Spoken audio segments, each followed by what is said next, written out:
Okay, so the first step is to go to Apex. So what Apex is it's our online curriculum. I want you to think of it as your textbook. So in a regular school, the teacher might modify the textbook. They might add things to it. They might take away from it. It's really our starting point with our curriculum, but it's not the end all be all. And you'll see there are ways that teachers can customize and add to Apex. And each teacher may have different strategies. So you will want to talk to your teachers if you go to Apex and you don't understand something, okay? But one of the most important parts that you need to know is the website. And that is, you can just type in apexvs.com. So let's pretend like I didn't have this bookmarked and already in here, although I highly recommend you do mark it.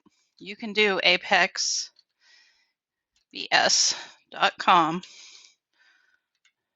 and press enter, and it's going to take you to the website. So I'm going to go ahead and sign in. And someone should have given you your login information. You should have your username and password from them. Now, the first time you log in, it's going to take you through a few questions to get your account set up, and it's going to make you reset your password. But I've already done that, so it takes me straight to the dashboard. The main part of the dashboard is the courses. Over here, you have announcements and messages, and if you play around, I'm sure you'll figure out how they work, but the really important part is the courses here.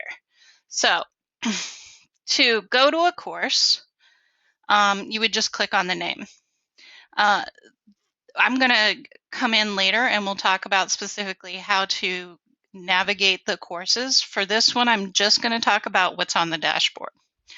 The other part that you have is your grade to date, your progress, and your overdue activities. A lot of teachers, if they don't set due dates, you won't have overdue activities. This is a work at your own pace kind of place, so make sure that you're setting goals for yourself. This may not come up for you. So if you look at grade to date and you click on this, it's going to give you a breakdown of what you've gotten on every assignment. Now, Kat Kenyon has only done one assignment. She did get 100% on it, but she has lots of assignments to go. And if I were to want to see what my grade is, now right now my in progress grade is 100%, but I don't have 100% in the class because I've only done one quiz.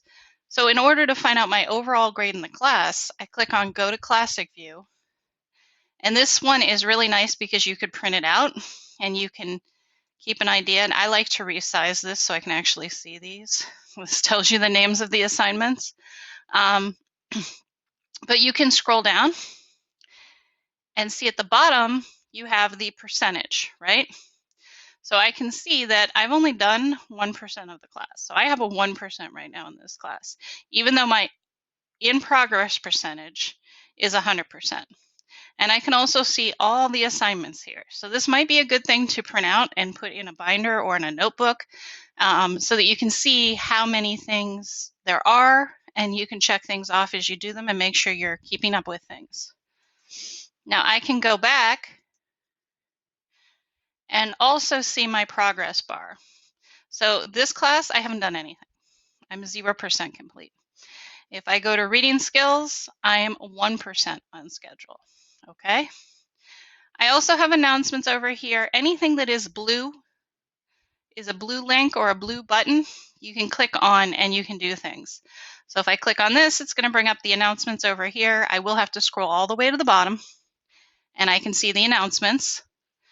If I click on messages, I can go to view and I can see whatever messages have been sent, which there have been some messages sent. I can also click new here and write a message to a teacher.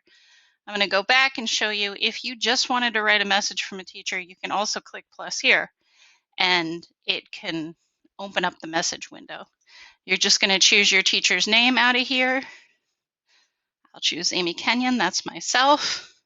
Now, one thing you're going to want to do when messaging teachers, if you're messaging about a specific class, you are not just going to put English because the English teacher has many English classes. So I'm going to put English 9, assignment 1.1.5. So that is a code that goes along with the assignments, and that tells the teacher exactly which assignment you have a question about. And then I'm going to type a very specific question. You really want to do this in your subject line because this will help your teacher to answer whatever questions you have and know what you're talking about, exactly what assignment and what class. So remember, we have lots of students in different classes. So I would type my specific question here. Okay, I'm going to go back to my dashboard. And that is about it. There is not a lot to the dashboard. Probably the most important thing is to remember this grade to date is not your overall grade. It's just your grade currently. And you do have to go through a few steps to see what your overall grade is. Have a great time getting acquainted with Apex.